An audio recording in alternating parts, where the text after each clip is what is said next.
Hebreus capítulo 3, versículos 12 em diante, que diz o seguinte: Vede, irmãos, que nunca haja em qualquer de vós um coração mau e infiel, para se apartar do Deus vivo. Antes, exortai-vos uns aos outros todos os dias, durante o tempo que se chama hoje, para que nenhum de vós se endureça pelo engano do pecado, porque nos tornamos participantes de Cristo, se retivermos firmemente o princípio da nossa confiança até o fim.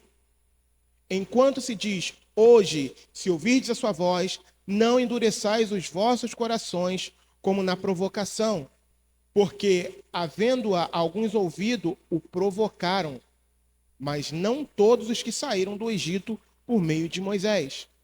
Mas com quem se indignou por 40 anos, não foi porventura com os que pecaram, cujos corpos caíram no deserto? E a quem jurou que não entrariam no seu repouso, senão aos que foram desobedientes? E vemos que não puderam entrar por causa da sua incredulidade. Amém. Pode se sentar.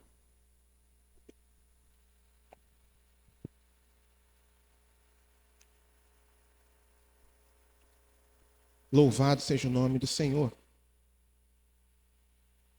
Amados, nessa leitura que nós acabamos de fazer aqui do capítulo 3, a partir do versículo 12, a gente percebe que o autor ele se utiliza de exemplos passados. Para aquela época, ali, para o público que ele estava escrevendo, que eram os hebreus, convertidos a Cristo, ele estava se utilizando de exemplos passados. Lembrando que o nosso Deus é o mesmo ontem, hoje e eternamente, exatamente. Então, ele se utiliza do exemplo dos israelitas que foram libertos do Egito, que peregrinaram no deserto, mas que não puderam entrar, do povo adulto que saiu do Egito, que foram libertos com a mão forte do Senhor e peregrinaram no deserto, mas não puderam entrar na terra da promessa. Então ele se utiliza desse exemplo, trazendo uma advertência ao público para quem ele está escrevendo, aos irmãos em Cristo, aos hebreus. Ele se utiliza desse exemplo. E aí é interessante nós relembrarmos que os israelitas, eles foram, como nós acabamos de falar, eles foram libertos da escravidão no Egito. E ao serem libertos daquele lugar, eles estavam cheios de esperança, cheios de planos, porque Deus os havia solto as amarras que os prendiam ali naquele lugar. E de igual modo, os hebreus, eles eram escravos no judaísmo. Então, trazendo uma comparação aqui, se por um lado os israelitas foram libertos e se encheram de esperança, né, enquanto estavam indo em direção à terra da promessa, por outro lado, os hebreus também, eles foram libertos do jugo, né, do judaísmo, e também estavam cheios de zelo e entusiasmo pelo Senhor. Cheios de zelo e entusiasmo pelo Senhor. Outra comparação. Apesar de tudo isso, Israel acaba vacilando na sua fé por conta das dificuldades naturais que apareceram durante a jornada. Dificuldades naturais que apareceram durante a jornada.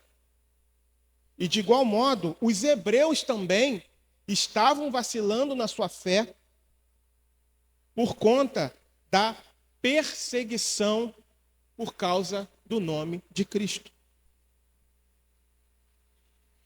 Por outro lado, continuando a comparação, Israel, depois de liberto e vendo problemas na sua peregrinação, por causa dos problemas, focaram mais nos problemas do que na promessa de Deus e na palavra de Deus que é fiel para ser cumprida.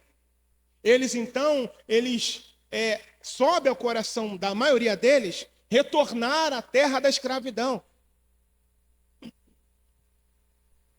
E de igual modo, nessa comparação, os hebreus, para quem essa carta for endereçada, também, depois de estarem em Cristo, por causa das circunstâncias, também estão pensando em retornar ao judaísmo, para que o sofrimento cessasse. Mais uma comparação. Aquela geração de pessoas adultas que saiu da terra do Egito, ela não entrou na terra da promessa. Ela não entrou na terra da promessa por causa da incredulidade que subiu nos seus corações. E de igual modo, o escritor aqui da carta aos Hebreus adverte ao seu público que, de igual modo, se eles não se arrependessem da postura que estavam tomando, também não poderiam entrar no descanso eterno para com o Senhor. E por causa disso, por causa dessa meditação, eu gostaria de tratar aqui alguns pontos nessa leitura que nós fizemos. Foi uma pequena introdução que nós trouxemos aqui, né, nessa comparação feita entre o povo de Israel, que foi liberto do Egito, e o povo hebreu, que estava sofrendo por amor ao Senhor, que estava sendo perseguido, estavam perdendo casas, sendo presos por amor ao Senhor. Em primeiro lugar, primeiro ponto aqui, quando nós lemos, né, esses versículos aqui, em primeiro lugar eu quero destacar o cuidado, a advertência que o autor faz para esses irmãos, e que hoje é uma advertência para nós. Em primeiro lugar, o cuidado contra a incredulidade. Vede, irmãos, que nunca haja em qualquer de vós um coração mau e infiel, para se apartar do Deus vivo. Versículo 12. Queridos, a incredulidade é uma armadilha extremamente perigosa. Perigosa. Nós precisamos estar vigilantes o tempo inteiro. Nós precisamos vigiar o tempo inteiro. Porque a incredulidade é uma armadilha perigosa. E quando a pessoa ela cai nessa armadilha, se torna uma vítima dessa armadilha, ela se torna um prisioneiro dela. Se torna um prisioneiro dela.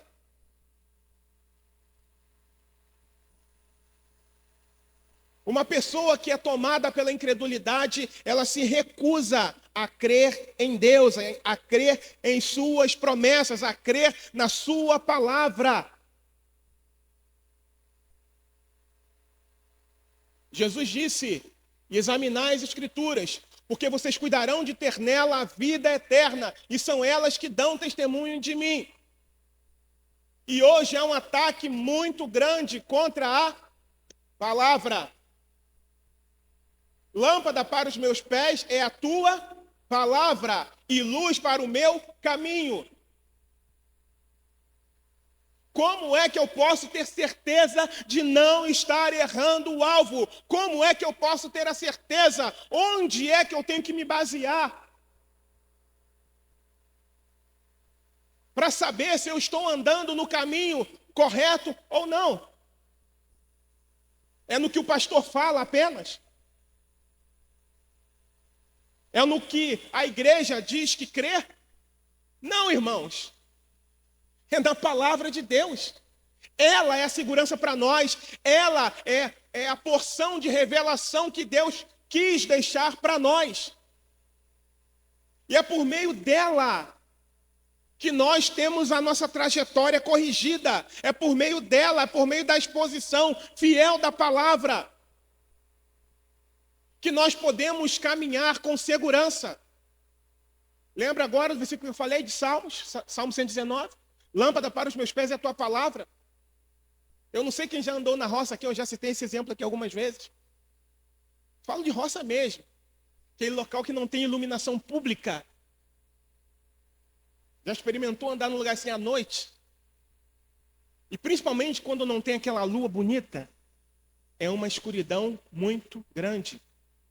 E se você não tiver uma lanterna, não tiver algo para te auxiliar no meio da caminhada, você pode o quê? Tropeçar. Você pode cair. Você pode esbarrar em alguma coisa, pisar em alguma coisa. Sim ou não? A palavra, ela nos auxilia a não tropeçarmos, a não errarmos o alvo, a ficarmos com o foco fixo, sabe em quem? Em Jesus. Porque é tudo por Ele. É tudo por Ele. Porque dele, por Ele, para Ele são todas as coisas. Glória, pois, a Ele, eternamente. Amém. É a palavra. Então, uma das coisas que a incredulidade, quando assume o coração da pessoa, faz, é desmerecer a palavra ou distorcer a palavra. Nós precisamos estar alertas. Sabe por quê? Porque o coração humano é enganoso. É enganoso, é mau, é inclinado a se afastar de Deus. O coração humano é enganoso, é mau, está inclinado a se afastar de Deus. Queridos, um coração perverso é o útero. Escute isso. Um coração perverso é o útero no qual a incredulidade é gerada.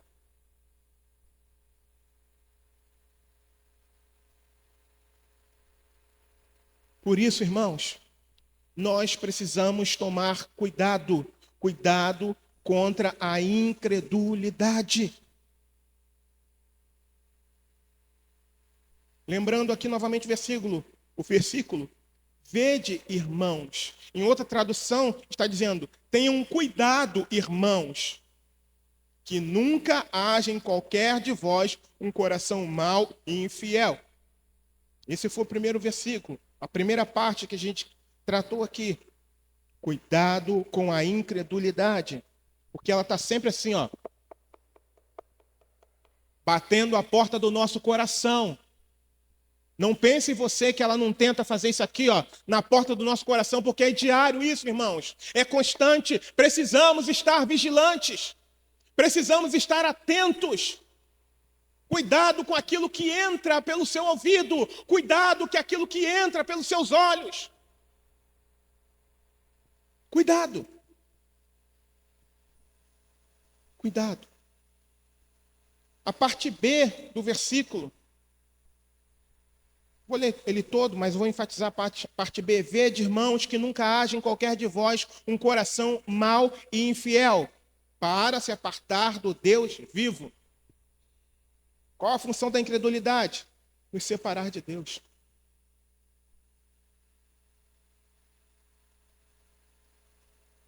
Lembra que eu falei agora há pouco? Que um coração perverso é o útero pelo qual a incredulidade é gerada? E a incredulidade também, ela gera algo chamado de apostasia, ou seja, o abandono da fé. Apostatar da fé, abandonar a fé, é se enveredar por um caminho de morte. Por isso que nós precisamos tomar cuidado. Por isso que nós precisamos zelar pela nossa vida para com Deus. Por isso. Um exemplo disso, a gente está lendo em Hebreus, mas, por exemplo, Gálatas, capítulo 1, versículo 6, olha o que Paulo diz para esses irmãos. Maravilho-me de que tão depressa passasseis daquele que vos chamou a graça de Cristo para outro evangelho, o qual não é outro, mas há alguns que vos inquietam e querem transtornar o evangelho de Cristo. Paulo aqui escrevendo uma carta a esses irmãos que haviam se desviado, caído da graça, porque eles haviam sido salvos por meio da pregação do evangelho. Só que depois que Paulo saiu, depois que Paulo virou as costas, homens malignos se infiltraram no meio daquela igreja, dizendo que eles deveriam observar leis de Moisés, tais como a guarda de sábado, por exemplo, e a circuncisão. Porque sem essas coisas eles não poderiam ser salvos. O que não era verdade, o que não é verdade. Eles estavam abraçando o judaísmo novamente. E Paulo escreve uma carta para corrigir a trajetória deles. Porque eles haviam apostatado da fé, abandonado a fé para se enveredar por um caminho de morte. Abandonaram ao Senhor. Vejam que a situação é séria. É difícil. E a incredulidade, ela, como nós estamos falando aqui, ela continua concebendo, ela continua gerando novos pecados. Quer ver um exemplo? Versículo 15.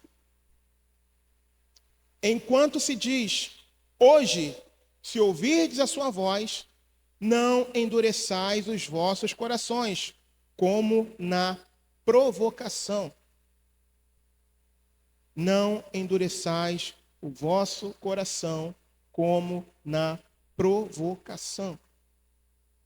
O que a incredulidade gera? Rocha. Um coração de pedra. Quanto mais o homem resiste à mensagem do evangelho, quanto mais o homem resiste à mensagem, à voz de Deus, mais o seu coração vai se tornando petrificado, mais o seu coração vai se tornando rochoso. Por isso que nós devemos diariamente nos examinar. Por isso que diariamente nós precisamos ler a palavra e permitir que o Espírito Santo venha falar ao nosso coração. E naquilo que ele apontar que precisa haver mudança, que haja arrependimento em nós, irmãos. E que nós voltemos em arrependimento, em oração, pedindo ao Senhor para que o nosso coração não fique petrificado. Porque se a gente resiste orgulhosamente, mas eu tenho 10 anos de crente. O que isso significa? Nada. Nós somos seres humanos, passíveis a erros, o tempo inteiro. Não é à toa que Paulo, ensinando aos coríntios, declara que carne e sangue não podem herdar o reino dos céus.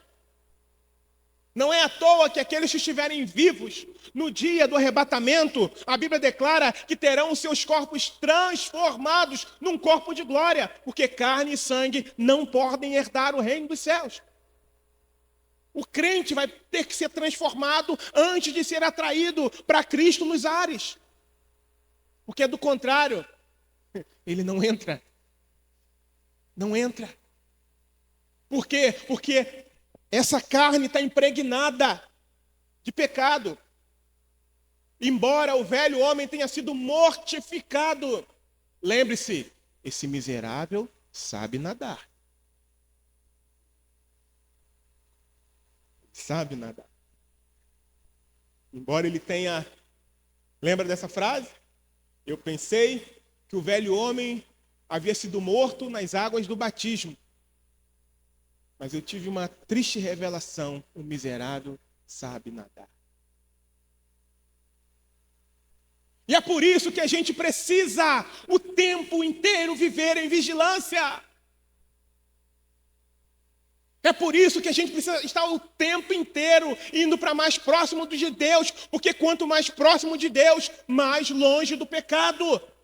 É por esse motivo, irmãos, é por esse motivo que tem que haver vigilância, é por esse motivo que tem que ter cuidado com aquilo que a gente ouve. Zelo pela palavra de Deus, zelo pela prática de oração, é por isso. Porque se a gente não leva uma vida, a vida que Deus planejou para nós, estamos fadados ao fracasso espiritual. A gente pode cair.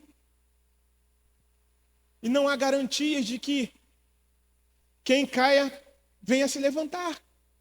É claro, eu não estou dizendo que Deus não seja misericordioso com aquele que cai. Não é isso. Mas que a queda que seja por acidente, e não por intenção, e não porque nós buscamos. Então a incredulidade, ela gera novos pecados, e um deles é um coração de pedra. Queridos, quando Deus fala, Ele é digno de ser ouvido. Quando Deus fala, Ele é merecedor de toda a atenção possível. Ele é digno de ser obedecido e não resistido. Não ouvir a Deus gera um coração petrificado. Eu nem coloquei aqui, mas tem um negocinho aí impregnado na nossa carne que a gente tem que lutar contra ele todo dia, chamado orgulho. Sabe por quê? Porque Deus fala através da palavra. Deus fala ao nosso coração. Deus fala através dos irmãos. Deus fala através de um desconhecido. Deus fala através de uma criança. Deus fala através de um adulto. Deus fala através de um teólogo. Deus fala através de um analfabeto. E aquele que ouve precisa ser humilde o suficiente para ouvir e não desdenhar. Já houve momentos, irmãos, ontem eu estava comentando isso com o pastor Sandro, eu estava conversando com ele. Eu me lembro, não lembro exatamente o que foi. E nesse dia eu iria pregar. E aí, depois que eu ouvi, eu sei que eu fui falar alguma coisa, chamar a atenção da minha filha, ela era bem pequenininha. E aí eu fui chamar a atenção dela, rapaz, sabe aquele craque, aquele jogador de futebol, que a bola vem quadrada, ele pega, sabe, ele pega de jeito e faz aquele gol lindo, para quem entende de futebol, sabe, não espera nem a bola quicar no chão, foi o que a Mariana fez. Eu fui chamar a atenção dela de uma coisa, ela, e você que faz isso, isso e isso? Eu tomei aquele baque assim, ela era pequenininha. E eu fiquei em choque, porque era algo de errado que eu estava fazendo e que ela estava observando. E sabe o que eu fiz, irmãos? Ah, você brigou com ela? Não. Porque ela foi instrumento de Deus para a minha correção. Foi ruim ouvir de uma criança um erro que eu estava cometendo? Sim e não. Sim, porque não era para eu estar cometendo aquele erro. E não, porque ela foi um instrumento de Deus. Eu não briguei com ela. Pelo contrário, eu agradeci e pedi perdão a ela e a minha esposa por não estar observando que eu estava pecando. Quantas vezes vocês, numa conversa, vocês me exortam. Conselhos. A Bíblia declara que na multidão de conselhos há o quê? Sabedoria. Eu fico emocionado, inclusive, porque eu tenho 2 amigos mais chegados do que irmão, que são meus conselheiros. Pastor Marconi e Pastor Geraldo. Como eu me alegro, irmãos. Vamos. Ei, calma aí, cara. Peraí, não é bem assim, não. Peraí. Não, mas... Não, rapaz, peraí. Tal. Na hora eu fico, puxa, mas... Não, calma. E aí o Senhor fala comigo. Ei, você não está pedindo minha ajuda? E aí eu, Senhor, obrigado. Obrigado, Jesus.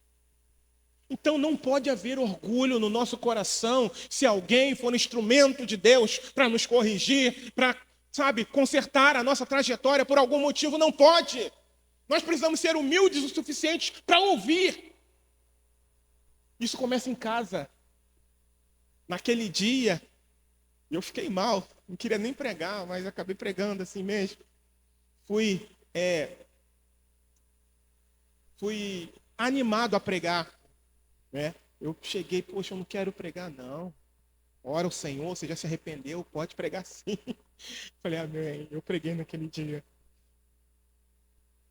Mas é importante nós ouvirmos. E isso começa em casa. Em casa. Maridos, ouçam vossas esposas. Muitas das vezes é chato? Sim. Você gosta? Não. Mas é necessário.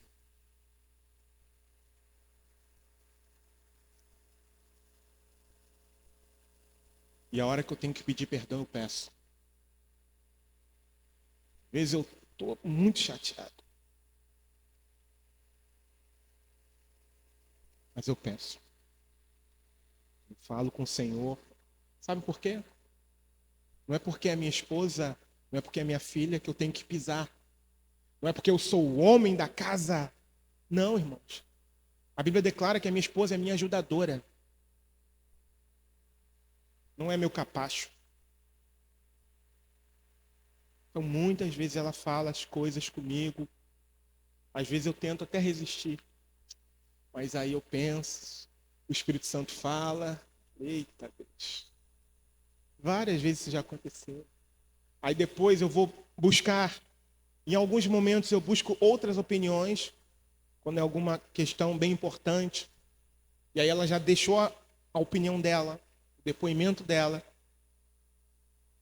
Isso aconteceu há uns meses atrás. Uma decisão importante que eu precisava tomar. E eu bati o pé. Aquela coisa toda. E ela, olha. Faz isso. Sabe? Não toma esse lado aqui não. Vai reto. Ao invés de ir para a esquerda, vai reto. E eu, que nada, eu vou para a direita, que não sei o que. Tá. Falei, eu vou procurar mais uma opinião. Aí eu fui para os meus conselheiros. Aí conversa vai, conversa vem. E aí eu ouço a mesma coisa que a minha esposa tinha falado. O que eu entendi? A direção de Deus. Até porque eu estava orando. Eu falei, Senhor, eu preciso da sua direção. Eu estou angustiado. Eu preciso da sua direção para tomar a decisão. Aí eu chego em casa, filho. Você estava certo. É isso mesmo. Senti paz no meu coração. Irmãos, é muito melhor a gente parar e ouvir do que a gente querer peitar. Não, eu sou o que... Já que eu sou o mordomo, né? Eu poderia falar assim, não, já que eu sou o mordomo morre, vai ser o que eu disser e acabou. Mas não, pelo amor de Deus. Somos um corpo, somos uma família. A gente precisa ser humilde o suficiente para ouvir a voz de Deus através dos nossos irmãos. Isso é coinonia, isso é ser congregação, isso é ser igreja, isso é ser família. Eu louvo muito, muito, muito, muito a Deus por essa oportunidade que Ele tem me dado. Muito, muito. Então a gente não pode ter um coração insensível, até para uma criança. De repente Deus está usando ela para a nossa correção. Não seja orgulhoso. Se sua esposa falar alguma coisa que te confronte, que você deteste, mas que te confronte, para você mudar, ainda que você não goste, engole em nome de Jesus e agradece a Deus. Peça perdão a ela e também a Deus. E mude em nome de Jesus. Isso com qualquer pessoa, para a glória de Deus.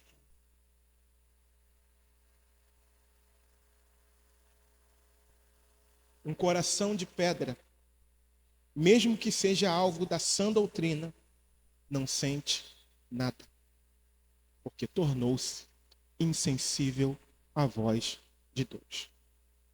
É triste isso, irmãos. Muito triste. Um outro pecado que a incredulidade gera.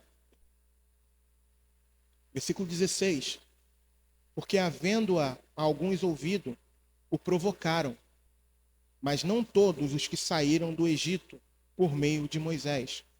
Mas com quem se indignou por 40 anos, não foi porventura contra os que pecaram, cujos corpos caíram no deserto? Eu separei a palavra que o provocaram e coloquei aqui rebeldia. Rebeldia. Amados, imagina só. O povo está lá no Egito. Faraó com chicote. O povo começou a crescer demais, né? Opa, vou ter que fazer alguma coisa, vou ter que subjugar esse povo aí, senão daqui a pouco eles vão dominar a gente. Foi assim que começou ali a história. Depois da morte de José, os faraós que assumiram ali o comando deixaram de conhecer a história e aí se voltaram contra o povo. E o povo foi crescendo ali no Egito. E aí esses faraós que vieram depois ficaram preocupados com o crescimento do povo de Israel. E aí os escravizaram. E no meio do cativeiro do povo de Israel, eles começaram a fazer o quê? A clamar ao Senhor. E começaram a clamar, e clamar, e clamar. E o Senhor envia resposta. Através de Moisés. O Senhor envia resposta. E eles ouvem a promessa de Deus de que eles seriam libertos daquele lugar. Deus mostra ali um cuidado para com eles. E, de fato, foram libertos com mão forte. Foram libertos com mão forte. Experimentaram o cuidado de Deus. Viram com os próprios olhos os milagres de Deus ali para com eles. Receberam provisão. Tiveram líderes tementes a Deus. Mas, no final, qual é a paga por tudo isso que Deus fez? Ingratidão, rebeldia. Acabam se rebelando contra Deus. Só que a Bíblia declara que o salário do pecado é o quê? É a morte. Mas o dom gratuito de Deus é a vida eterna em Cristo Jesus. Amém? Mas nesse momento aqui, esse povo que se rebelou contra Deus e pecou contra ele no deserto, ficou pelo deserto. Seus corpos caíram pelo deserto. Eles morreram no deserto porque se rebelaram contra o autor da vida.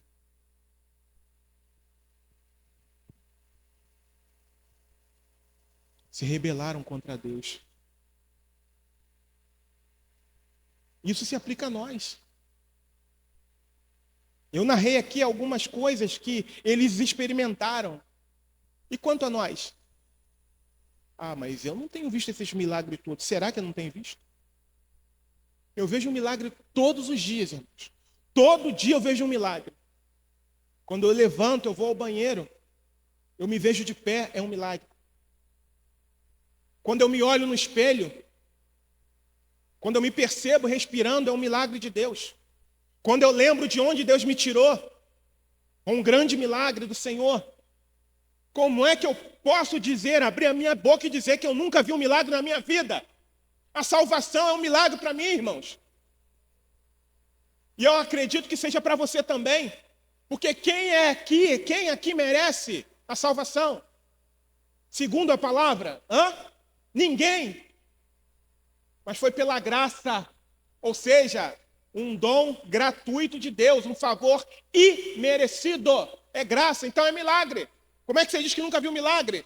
Talvez você tenha visto pessoas deficientes voltando a ficarem normais, a terem saúde. Glória a Deus por isso. Mas todo dia há um milagre, queridos. Então a gente não pode ser ingrato com o Senhor, porque tem gente que não levanta. Tem gente que hoje não se levantou mais. Tem gente que hoje já não tinha mais o fôlego de vida. Então nós precisamos ser gratos nas pequenas coisas. A gente fica vislumbrando tanta coisa inútil, passageira, transitória, quando na verdade deveríamos valorizar as coisas pequenas, que na verdade são muito grandes, porque foi Deus quem fez. Deus quem fez, Deus entregou a vida para nós, irmãos. Deus deu tempo para nós, então a gente precisa valorizar isso e canalizar o máximo para Ele, para a glória dEle. Valorizemos, queridos, e não sejamos ingratos. Então você vê milagre todo dia? Sim, eu vejo e eu reconheço isso. Imagina aquele brilho lindo do sol, todo dia de manhã, cachorro latindo, você está ouvindo. Tem gente que não pode ouvir. Você está enxergando, tem gente que não pode enxergar, ou que está perdendo a visão, por exemplo. Louvado seja o nome do Senhor. Próximo, falei aqui da rebeldia contra Deus, que é o que a incredulidade gera. Outra, também está ligada à rebeldia, mas eu coloquei aqui versículo 18. E a quem jurou que não entrariam no seu repouso, senão aos que foram desobedientes, e vemos que não puderam entrar por causa da sua incredulidade. E eu coloquei aqui desobediência e descrença. Amados, como nós falamos anteriormente, o salário do pecado é a morte. E todos, com ressalvas, com exceção de Josué e Caleb, que saíram do Egito, adultos, todos, exceto Josué e Caleb, pereceram no deserto. Não puderam entrar. Por quê? Desobediência. Falta de fé. Por causa da desobediência, para esses adultos que experimentaram todo o mover de Deus, Deus suspende para esses as suas promessas e aplica o seu juízo. Essa é a consequência para aquele que não observa a lei de Deus. É a consequência para aquele que não observa a palavra de Deus. É aquele que não tem a palavra guardada na tábua do seu coração. Essa é a consequência, irmãos. Para que nós não venhamos a errar o alvo, nós precisamos ter a palavra guardada no nosso coração. E quando eu falo guardada, Não é no sentido de estar engavetada, não.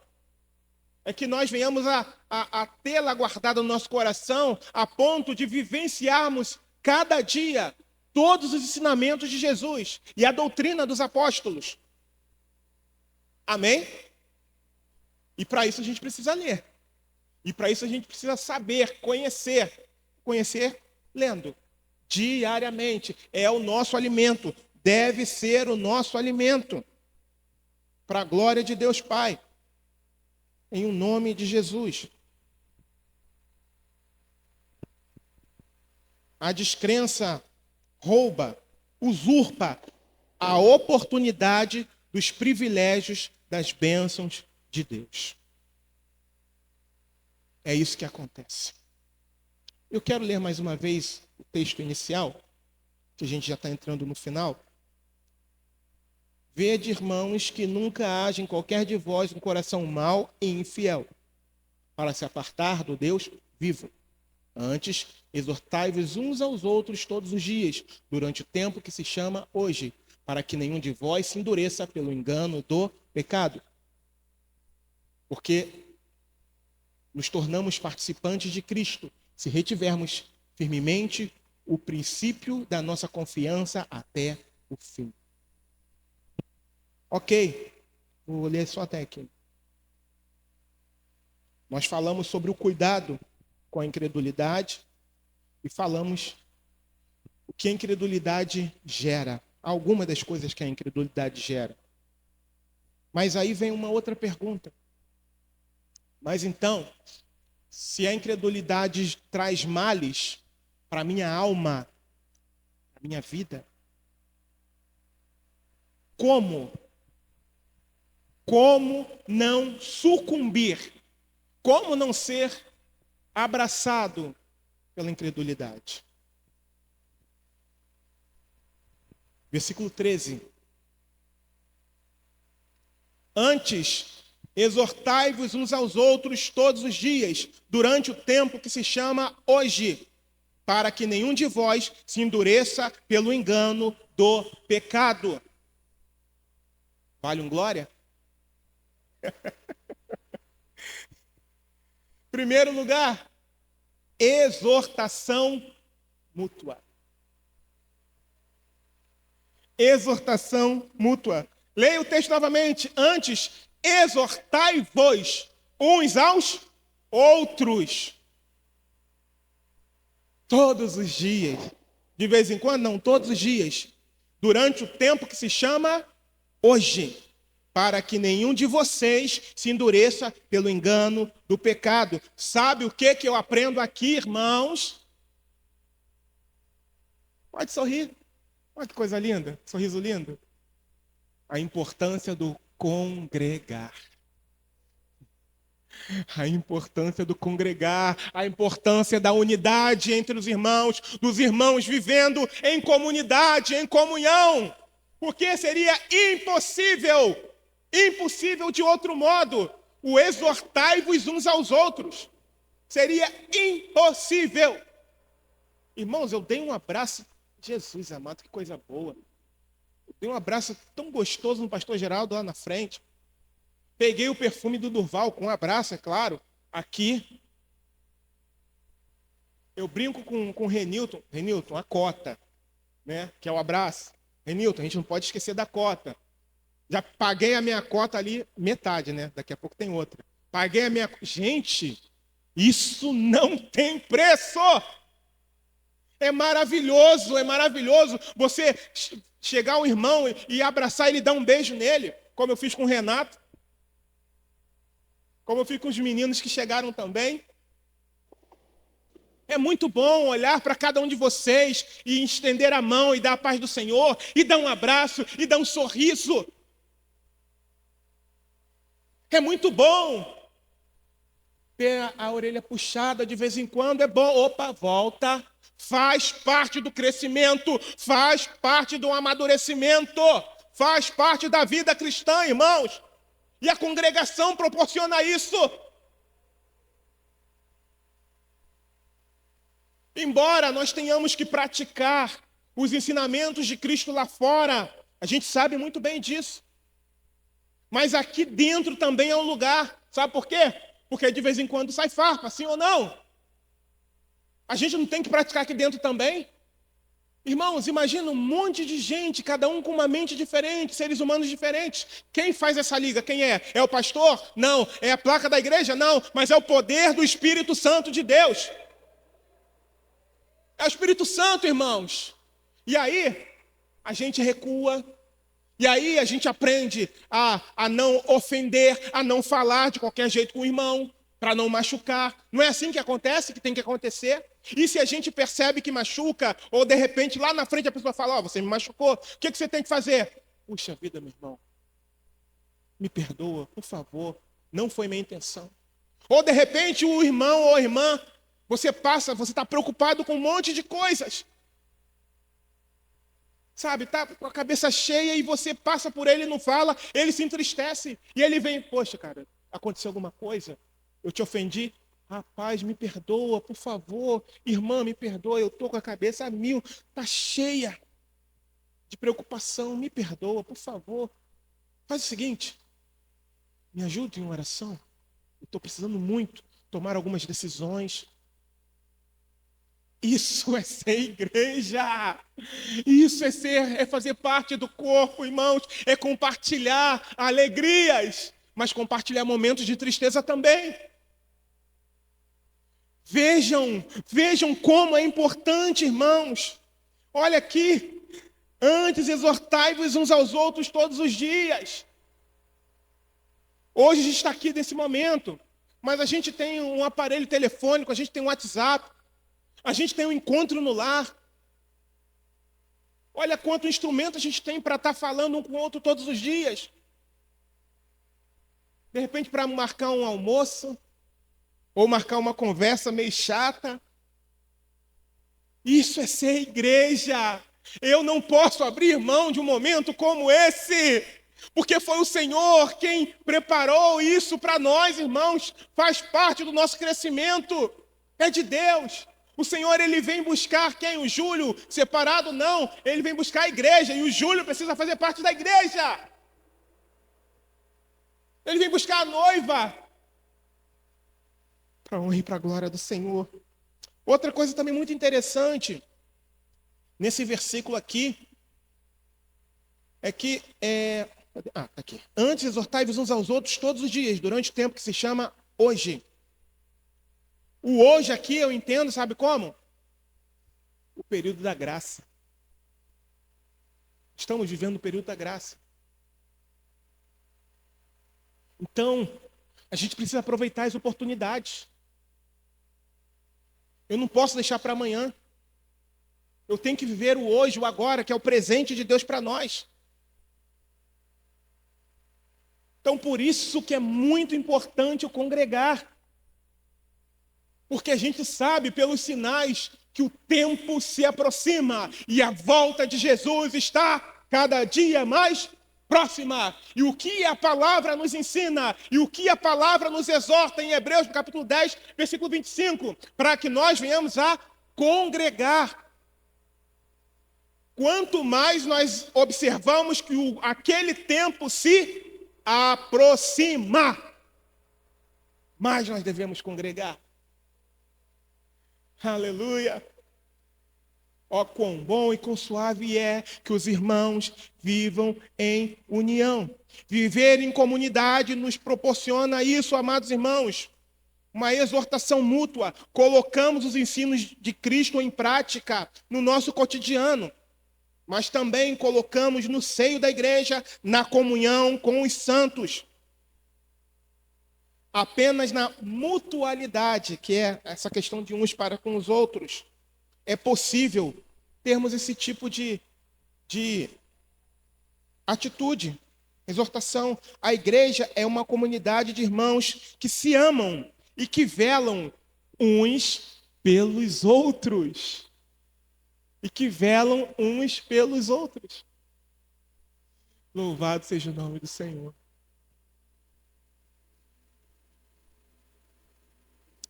Louvado seja o nome do Senhor. Quero contar uma coisa aqui. Não vou falar o nome das pessoas. Mas sabia que vocês Não, vocês não. Vou consertar aqui. Sabia que nós ajudamos recentemente 2 famílias? Vocês nem sabiam disso, né? Isso sempre acontece, para a glória do Senhor, mas eu só estou contando aqui que foi algo atípico, tá? Nós ajudamos 2 famílias. Esse é o cuidado que a igreja tem. Vocês lembram de umas semanas atrás que o tempo fechou de repente? Teve gente que perdeu telha. Aí o Durval sabe, né? E aí entrou quem? Nós. Isso é ser igreja. E tantas outras coisas que a gente não comenta, mas que nós temos a oportunidade de fazer. E isso é ser igreja. Se não houvesse essa comunhão, se não houvesse esse tipo de ajuntamento com os santos, seria mais difícil dessas coisas acontecerem. Mas para a honra e para a glória do nome do Senhor, isso foi feito. Para a glória de Deus Pai. A igreja é uma comunidade de irmãos que se amam e que velam uns pelos outros. Não podemos enfrentar o pecado sozinhos. Juntos, nós somos mais fortes. Não porque estamos juntos, mas porque o Espírito Santo nos governa. Porque de nada vai adiantar a gente estar junto se o Espírito Santo não estiver ali guardando, não estiver orientando, dando a direção, de nada vai adiantar. Porque o inimigo das nossas almas dá de lavada na gente. Mas quando Deus está no negócio, aí o Senhor nos orienta. Ore mais, busque mais, jejue mais, ame mais, sorria mais.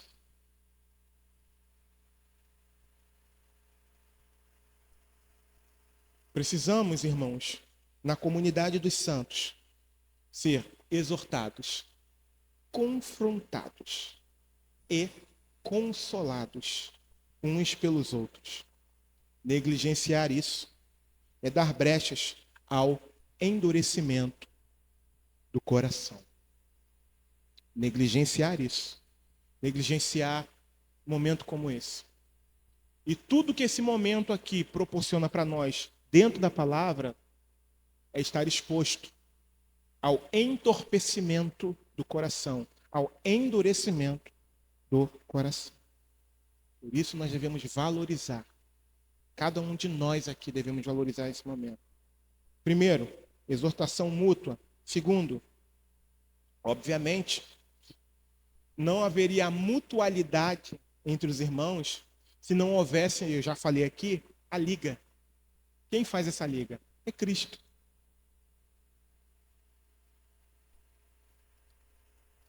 Versículo 14, porque nos tornamos participantes, parte A, porque nos tornamos participantes de Cristo.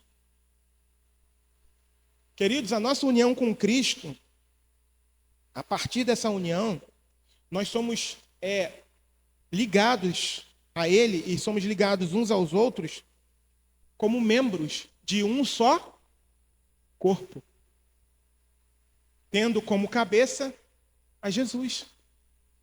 Não é isso que acontece? Por causa da nossa fé em Jesus Cristo, nós somos enxertados aonde? Na videira verdadeira. E nos tornamos membros do seu corpo. Somos crucificados com Ele, morremos com Ele, mas também ressuscitamos com Ele. Em suma, somos dele. Louvado seja o nome do Senhor. Somos dele. Finalizando.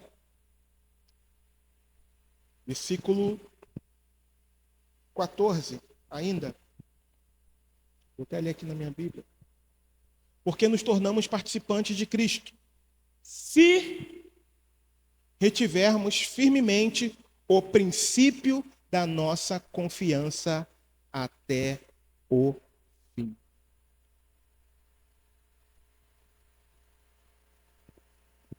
Queridos, a promessa que ele fez, como está escrito, e essa é a promessa que ele nos fez. O quê? A vida eterna. A promessa, ela está condicionada a nós permanecermos fiéis até o fim.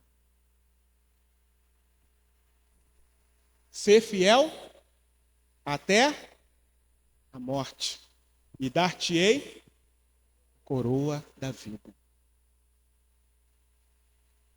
Ah, mas eu me dediquei durante 20 anos no caminho do Senhor, só que agora eu tirei férias, eu já ouvi isso. Não estou brincando, eu já ouvi. Só que agora eu estou, tirei umas fériasinhas. Não estou falando de tirar férias literal não, tá? Pessoa que acabou deixando de lado, o Senhor, a sua obra. Ah, eu cansei um pouco, desgastei muito, já tenho muito tempo computado para o Senhor. A Bíblia declara que melhor é o fim do que o começo das coisas. Então, amados, eu preciso me manter fiel do início da minha caminhada, no meio da minha caminhada e principalmente no fim dela. Porque senão, o Senhor não tem prazer. O próprio escritor aos Hebreus, ele fala que se a nossa, exortando aos irmãos, ele fala, olha, se a vossa alma recuar, o Senhor não tem prazer em vocês. Ele é bem direto nessa afirmativa. Então, meus amados irmãos, como nós lemos aqui, se retivermos firmemente o princípio da nossa confiança até o fim. Quando nós fomos enxertados na videira verdadeira, nós entendemos que precisamos seguir a Cristo até o fim. Entendemos que a porta é estreita. Entendemos que o caminho é apertado. Entendemos que deve haver renúncia. E se não houver, nós não podemos ser discípulos de Cristo, porque o próprio Jesus disse isso. Então tem um preço a ser pago. Ainda existe uma cruz para eu carregar e para você carregar até o fim. É árduo o caminho, irmãos, não se engane. Não há um mar de rosas. Não tem redezinha na praia lá entre dois coqueiros e aguinha de coco geladinha, não. Não, é peleja até o fim. O nosso descanso é lá na glória. Embora a gente vá trabalhar lá. Mas o descanso dessa vida aqui, difícil, desse mundo que não nos pertence, que é um local apenas de peregrinação. Isso aqui não é para a gente não, irmãos. A gente está aqui só de passagem. Existe uma pátria que está à nossa espera, se nós formos fiéis até o fim com o Senhor. Jesus disse isso. Ele disse que iria preparar lugar para que onde Ele estivesse, nós também estejamos com Ele para sempre. Um reino de justiça, de paz, justiça, de alegria, onde não há injustiça, onde não há dor, onde não há morte, onde não há sofrimento, onde Ele vai reinar pelos séculos dos séculos, dos séculos dos séculos, onde não vai entrar nada que contamine aquele lugar, onde nós não teremos que ficar lutando contra o pecado. Até porque, com a glorificação, o pecado vai embora. Nunca mais. Louvado seja o nome do Senhor.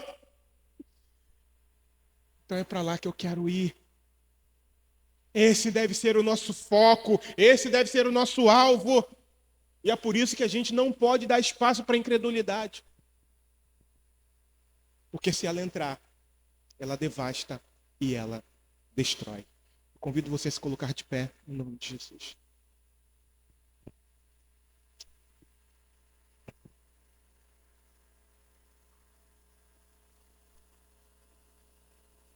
Como, mais uma vez, resumindo, como não sucumbir à incredulidade? Congregando, Para quê? Para que haja edificação mútua, exortação mútua. Entendendo que estamos ligados a Cristo e perseverando na fé até o fim. Não pela metade, não por um período, mas do início até o fim. Senhor, eu quero te agradecer, Pai, pela direção que o Senhor nos deu, Pai amado, para falarmos para a tua igreja. Que o teu Espírito Santo faça a obra que não é uma prerrogativa minha fazer, Pai. Quem convence o homem do pecado, da justiça e do juízo é somente o Senhor. Pai, faz a tua obra, Pai, no nosso meio. Se há alguém, Senhor, pendendo, Senhor, para a incredulidade, traz de volta, Senhor. Se há alguém, Senhor, sendo seduzido, Senhor, por meias verdades ou por mentiras, ó Pai, desperta, Senhor. Desperta, Senhor. Ó Deus, eu te imploro, Jesus, para que o teu Espírito Santo faça a obra, Pai, que lhe compete fazer, Senhor. Ó Jesus, por favor, eu te imploro, Senhor. Eu te suplico, Senhor. Senhor, nos livra, Pai. Qualquer um de nós está sujeito a isso, Senhor. Eu estou sujeito a isso, Senhor. Tem misericórdia de nós, Senhor. Não deixa que a incredulidade, Senhor, invada o nosso coração, Senhor, por nossa própria culpa, Pai. Por coisas que a gente ouve, por ideologias que a gente permite entrar no nosso coração e na nossa mente, por coisas que a gente leu, artigos que a gente leu, por conversas que a gente teve. Ah, Senhor, tem misericórdia de nós. Senhor, eu confesso aqui a minha fragilidade, Pai. E é por isso que eu peço ao Senhor para me guardar. É por isso que eu peço ao Senhor para guardar a tua igreja, Senhor. Eu não sou forte. Nós não somos fortes, ó Pai. Ai de nós se o Senhor não nos guardar, Senhor. O Senhor mesmo diz, sem mim nada podeis fazer. Então, Pai, seja conosco, Pai, nos guarda, Pai, eu te imploro. Reconhecendo a nossa fragilidade. Reconhecendo, Senhor, a nossa vulnerabilidade, Pai. Porque, infelizmente, nem sempre a gente está 100% vigilante em todos os momentos, ó Deus. E é por isso que eu estou pedindo a sua ajuda, Senhor. Para que nenhum de nós venha cair, Pai, achando que está de pé. Por favor, Jesus. Eu te imploro, Senhor. Me guarda de cair. Guarda os meus irmãos de cair. De perder a fé. Se tornar incrédulo, Senhor. Mesmo depois de ver milagres todos os dias, ó Deus. Mesmo depois de ver o teu mover todos os dias, ó Pai.